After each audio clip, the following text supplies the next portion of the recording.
Di video ini saya akan menjelaskan op-amp yang digunakan sebagai penguat non-inverting.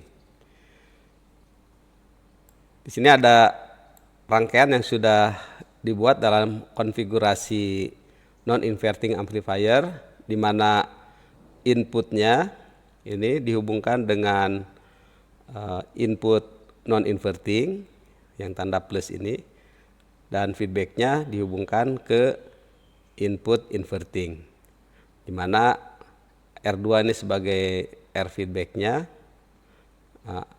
dan R1 ini sebagai pasangan dari R feedback ini yang digunakan untuk menentukan besarnya penguatan atau gain.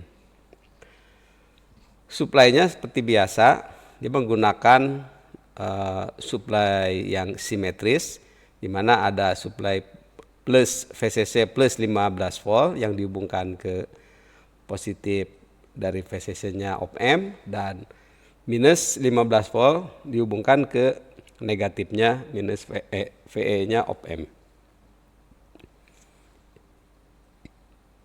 Inputnya ini di setting sementara besarnya 1 volt sinusoidal dengan frekuensi 1 kHz. Sekarang kita akan coba lihat hasil simulasinya. Nah, nanti hasil simulasinya akan mengikuti teori seperti ini. Jadi untuk non-inverting amplifier itu AV sama dengan 1 ditambah R2 per R1. Jadi R2 dibagi R1 plus 1 itu adalah gainnya. Dan nilainya adalah positif. Jadi kalau ini besarnya 10 dengan 1 kilo, maka besarnya adalah 1 ditambah 10 per 1.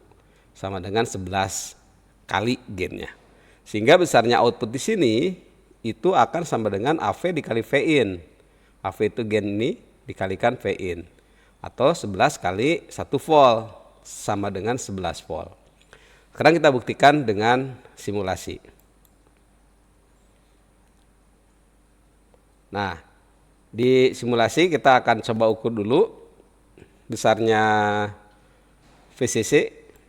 Ya, VCC sebesar 15 volt dan VEE sebesar minus 15. Sehingga satunya ini plus minus 15.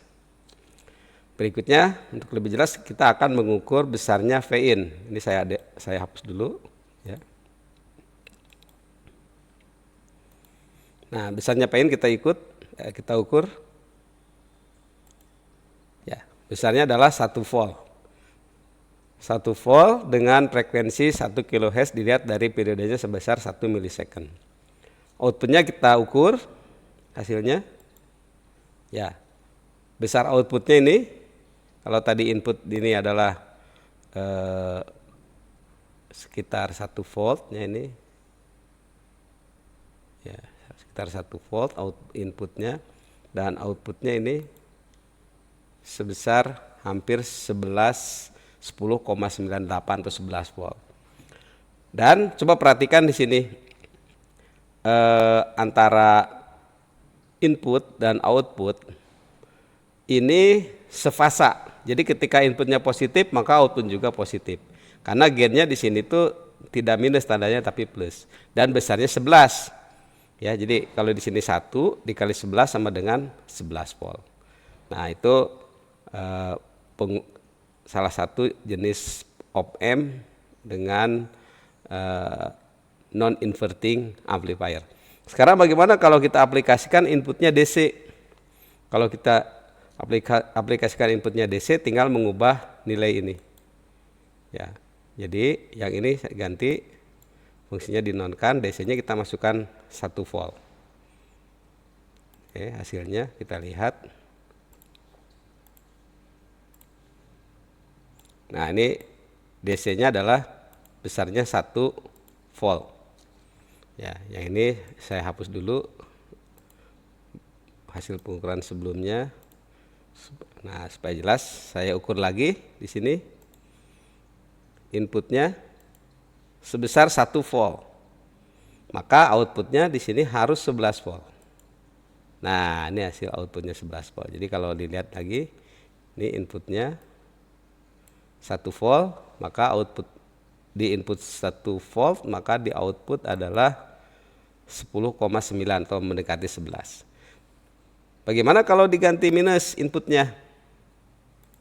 Ya, kalau diganti minus, ini saya ganti dulu hasil inputnya, tandanya saya buat minus 1 volt, maka hasil pengukurannya, ini hapus dulu saya hasil sebelumnya.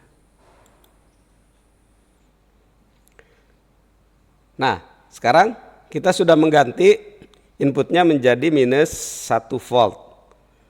Kita akan coba running. Kita ukur inputnya. Ya, sekarang inputnya adalah minus 1 volt. Dan kita ukur outputnya ini harus minus 11. Ya, betul ya. Jadi inputnya ini adalah minus 1 volt, maka outputnya juga minus 11.